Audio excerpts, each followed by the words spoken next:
नमस्कार दोस्तों, आप सभी का स्वागत है रेशो एंड प्रिपोर्शंस की इस दूसरी क्लास में। दोस्तों, हमने पिछले वीडियो में रेशो को अच्छे से समझा था। आज हम उसी से जुड़ा हुआ अगला और इम्पोर्टेंट टॉपिक पढ़ेंगे जिसका नाम है प्रिपोर्शन यानी समानुपात। अगर आपको रेशो समझ में आया है तो उम्मीद करता हूँ प्रिपोर्शन आपको बहुत अच्छे से समझ में आएगा। आप निश्चिंत होकर बैठ जाइए और वीडियो को बिल्कुल ध्यान से देखिए। तो हम प्रिपोर्शनल को स्टार्ट करते हैं। इसमें क्या होता है, इसकी जानकारी हम आज लेते हैं। रेशो हमने कल पढ़ा था, दो राशियों की आपस में तुलना। प्रिपोर्शन जो समानुपात जो होता है, समानुपात का अर्थ होता है दो रेशो जब आपस में बराबर होते हैं तो उसे प्रिपोर्शन या समानुपात कहते हैं। दो अनुपात का आपस में बराबर होना क्या कहलाता है? समानुपात कहलाता है। किस तरह से बराबर होना, देखिए मैं आपको बताता हूँ। प्रिपोर्शन में क्या होता है, इक्वलिटीज ऑफ टू रेशियोज, दो रेशो आपस में बराबर होते हैं। जैसे किस तरह से बराबर होते हैं? A ratio B, A ratio B बराबर सी रेशियो डी। आप आराम से चीज़ों को समझने की कोशिश करें, आपके ज़रूर समझ में आएगा।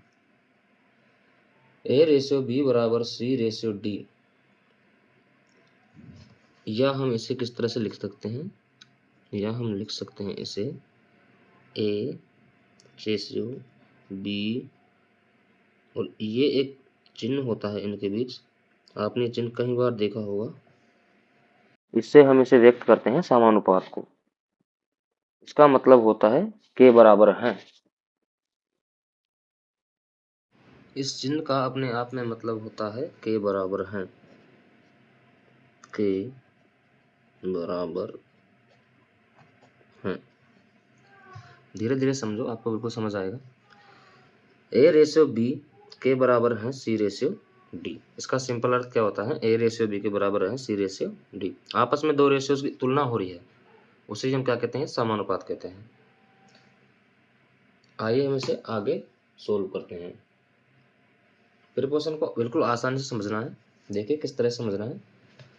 हम एक एग्जांपल लेते हैं, 2:4 बराबर 4:8। ये हमारा एक एग्जांपल है, एग्जांपल नंबर 1। अब हम इसे चेक करते हैं कि ये बराबर है कि नहीं है। हम दोनों रेशियोज को सिंप्लीफाई करते हैं, सिंपलेस्ट फॉर्म में लिखते हैं जैसे कि हमने पहले लिखा था। 2 एकम 2, 2 दूनी 4, 1:2 हो जाएगा, बराबर 4 एकम 4, 4 दूनी 8, 1:2। बिल्कुल दोस्तों, ये बिल्कुल बराबर हैं और ये समानुपात हैं। ये बिल्कुल 1:2 बराबर 1:2 है। सेम क्वांटिटीज, मतलब सेम, दोनों साइड सेम रेशियो आ रहा है, इसका मतलब ये प्रिपोर्शन है। बस आपको इतना ही ध्यान रखना है। प्रिपोर्शन बहुत इजी है। अगर आप रेशियो एंड प्रिपोर्शन वाले चैप्टर को ढंग से पढ़ लेते हो, अच्छे से समझ लेते हो, तो आपके लिए मैथ्स का कोई भी चैप्टर मुश्किल नहीं होगा। चलिए आगे बढ़ते हैं। अब भाई, इनको सोल्व करने के बहुत तरीके होते हैं, लेकिन जो मेरा बेस्ट तरीका है वो है cross multiplication rule. Cross multiplication rule में क्या होता है उसको मैं आपको बताता हूँ। जैसे हमने माना ए रेशियो बी अनुपात सी रेशियो डी, ये आपस में बराबर है। अब इन्हें हम कैसे चेक कर सकते हैं कि ये आपस में बराबर है? ए इंटू डी करेंगे हम, ए इंटू डी बराबर करेंगे हम बी इंटू सी। आपको बस इतना ध्यान रखना है, किसी भी क्वेश्चन में आपसे लगा कर देख लेना, 100% आपको पता लग जाएगा कि प्रिपोर्शन सही है या गलत है। अब हम सॉल्व करते हैं इसे एक एग्जाम्पल से। एग्जाम्पल हम यहाँ लेते हैं 3:6 बराबर 5:10। हमें दिया है कि यह एक प्रिपोर्शन है। अब हमें इसे साबित करना है कि प्रिपोर्शन है भी कि नहीं, हमें इसे जांच करनी है इसकी। ठीक है, तो हमारा जो सूत्र है प्रिपोर्शन का मैंने ऊपर बताया है। इसकी जांच कैसे करते हैं, ए इंटू डी। ए इंटू डी का मतलब है 3 को गुना करेंगे 10 से, 3 इंटू 10 बराबर 6 को गुना करेंगे हम 5 से, 6 गुना 5, 3 दहाई 30 हो जाएंगे बराबर 6 पंजे के 30 हो जाएंगे। दोस्तों हमारा प्रिपोर्शन जो है बिल्कुल ही सही है, दोनों साइड जो रेशो है वो बिल्कुल सेम है, इधर भी 30 है और इधर भी 30 है। उम्मीद है आपको ये बात समझ आई होगी। बिल्कुल इतना इजी से आपको प्रिपोर्शन को समझना है, बिल्कुल आसान है, आपको कोई प्रॉब्लम नहीं होगी। दोनों साइड बराबर है इसलिए प्रिपोर्शन है, ये गलत नहीं हो सकता। अब अपन एक और एग्जांपल देखते हैं इस तरह का। यहाँ पे 2:3 बराबर 4:7। अब हम इसे सॉल्व करते हैं। वही हम सूत्र लगाएंगे, ए इंटू डी बराबर बी इंटू सी। ए इंटू डी 2 गुणे 7 बराबर 3 इंटू 4, 3 इंटू 4, 7 दूने 14, 3 चौके 12। बिल्कुल दोस्तों ये बिल्कुल हमारा गलत प्रिपोर्शन है, ये सही प्रिपोर्शन नहीं है, ये बिल्कुल गलत है। कैसे गलत है, दोनों रेशो आपस में सेम नहीं है, इधर आ रहे हैं 14, इधर आ रहे हैं 12, तो ये बिल्कुल गलत है, दोनों रेशो आपस में बिल्कुल भी सेम नहीं है। बस इसी बात का आपको ध्यान रखना है, आपके बिल्कुल समझ आ जाएगा ये प्रिपोर्शन नहीं है। आप चलते हैं प्रिपोर्शन की अगले टाइप पर, जो बहुत ही इंपॉर्टेंट टाइप है। आपको इतनी आसानी से मैं समझाने की कोशिश कर रहा हूँ, आप बस ध्यान से समझने की कोशिश करो। जो भी डाउट हो कमेंट में ज़रूर बताओ। बिल्कुल आप इस चैप्टर को क्लियर समझ में आ जाएगा आपको, और आप किसी भी चैप्टर को सॉल्व कर लेना, आपके हर जगह ये चैप्टर यूज होगा, रेशो एंड प्रिपोर्शंस। ठीक है दोस्तों, नेक्स्ट टाइप पढ़ते हैं अपन मिसिंग वैल्यूज निकालना।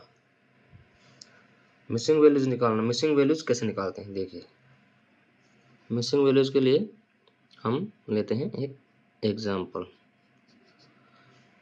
लेते हैं हम 4:6 बराबर 8 यह मान लेते हैं हम x। यहाँ पर संख्या हमें नहीं दी है, हमें दिया है 4:6 बराबर 8:x। x की वैल्यू हमें निकालनी है, ये हो गया missing number concept. Missing number का मतलब हमें ये निकालना है यहाँ पर कौन सी संख्या है। हमें करना कुछ नहीं है, वही फॉर्मूला हमें यूज करना है जो मैंने आपको बताया था, a इंटू डी बराबर b इंटू सी।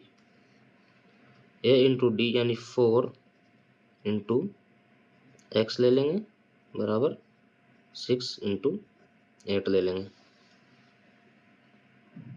अब कैसे सॉल्व करना है, ये गुना है तो इधर भाग में चल जाएगा, ये x बराबर 6 इंटू 8 बटे 4, 4 से कट जाएगा 2 बार, 6 दूनी 12। जो मिसिंग नंबर था हमारा वो हो जाएगा 12, ये हमारा हो जाएगा आंसर। उम्मीद है आपको ये बात समझ में आई होगी। बिल्कुल इजी है दोस्तों, आपको ध्यान से समझना है, क्वेश्चंस की ज़्यादा से ज़्यादा प्रैक्टिस करनी है, बस आपको बहुत अच्छे से समझ में आएगा। 12 हमारा हो जाएगा आंसर। इसी प्रकार हम एक और क्वेश्चन को सॉल्व करते हैं। इसमें हमारा 5:15 बराबर 2:y मान लेते हैं। ठीक है, बिल्कुल उसी तरह से सॉल्व करना है हमें। 5 इंटू वाई बराबर 15 इंटू 2, 5 से कट जाएगा 3 बार, 3 दूनी 6, वाई बराबर आ जाएगा 6। ये हो जाएगा हमारा करेक्ट आंसर। ठीक है दोस्तों, वाई बराबर 6 आ जाएगा, 6 हमारा बिल्कुल करेक्ट आंसर होगा। इसी तरह से आपको इन सब जो मैं टाइप्स आपको बता रहा हूँ, इन सब की आपको बहुत अच्छे से प्रैक्टिस करनी है। आपका एक भी क्वेश्चन गलत नहीं होगा, आपको 100% समझ में आएगा। आपको सभी क्वेश्चनों की प्रैक्टिस करनी है, किसी भी बुक से, आप ऑनलाइन भी कहीं से PDF ले सकते हो, आपको कई जगह ये क्वेश्चंस मिल जाएंगे। आपको सभी क्वेश्चनों की जो है प्रैक्टिस बहुत ही अच्छे से करनी है। ठीक है दोस्तों, अब बढ़ते हैं हम आगे। दोस्तों रेशियो एंड प्रोपोर्शंस का यूज़ हमारे डेली लाइफ में भी बहुत खूब होता है। शायद आपको पता ना हो, तो मैं आज आपको बता देता हूँ कि हमारी लाइफ में क्या यूज़ होता है। देखिए एक क्वेश्चन सॉल्व करते हैं अपन। 2 kg चीनी, 2 kg जो शुगर है वो आती है 80 रुपये की। शुगर आती है कितने की? 80 रुपये की। 2 किलो चीनी आती है 80 रुपये किलो की। तो 4 किलो चीनी, 4 किलो चीनी कितने की आएगी? अब ऐसे तो तुम बता दोगे डायरेक्टली कि 160 रुपये की आएगी, पर हम प्रिपोर्शन से कैसे सॉल्व करते हैं भाई? क्वेश्चन में तो कुछ भी पूछा जा सकता है, तो हमें उस चीज़ का बिल्कुल ध्यान रखना है। वही हमें रेशो को सेम करना है, क्वांटिटीज़ को। रेशो के लिए क्वांटिटीज़ बिल्कुल वो रखती है, दोनों केजी में है, ठीक है। दोनों क्वांटिटीज एक तरफ लिख लेंगे अपन, 2:4। फिर लिखेंगे हम प्रिपोर्शन में 80, और नेक्स्ट जो है हम लिख लेंगे y। हमें ज्ञात करना है 4 किलो चीनी कितने की आएगी। वही अपन कंसेप्ट लगाएंगे, y इंटू ट्यू बराबर 80 इंटू 4। 2 से कट जाएगा 2 बार, y बराबर कितना आ जाएगा? 160, जो हमारा बिल्कुल सही आंसर है। उम्मीद है आपको ये बात समझ में आई होगी। चीज़ें धीरे धीरे समझ में आती है, आप बिल्कुल प्रैक्टिस कीजिए, आपको बहुत अच्छे समझ में आएगी। आप हमारे साथ जुड़े रहिए, आपका मैथ्स का हर एक टॉपिक बिल्कुल बेसिक से समझाऊंगा, और सारी चीज़ें आपकी जो है क्लियर हो जाएगी। मैं आपको एक ट्यूशन होमवर्क के लिए दे रहा हूँ, आप उसे सोल्व करके कमेंट में आंसर जरूर बताना। क्वेश्चन है 7:14 बराबर 5:10। इसका आंसर आपको बताना है ये प्रिपोर्शन है या नहीं है, ठीक है। इसको चेक करके आपको बताना है कि ये प्रिपोर्शन है या नहीं है। वीडियो को देखने के लिए बहुत बहुत धन्यवाद। Thank you so much.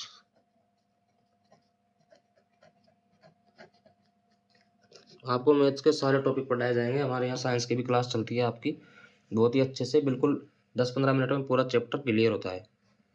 आप जुड़े रहें, ध्यान से पढ़ते रहें, आपके लिए बहुत ही फायदेमंद होगा। जय हिंद, धन्यवाद। अगर वीडियो अच्छी लगी तो वीडियो को लाइक करें, चैनल को सब्सक्राइब करें, वीडियो को अधिक से अधिक शेयर करें। थैंक यू दोस्तों।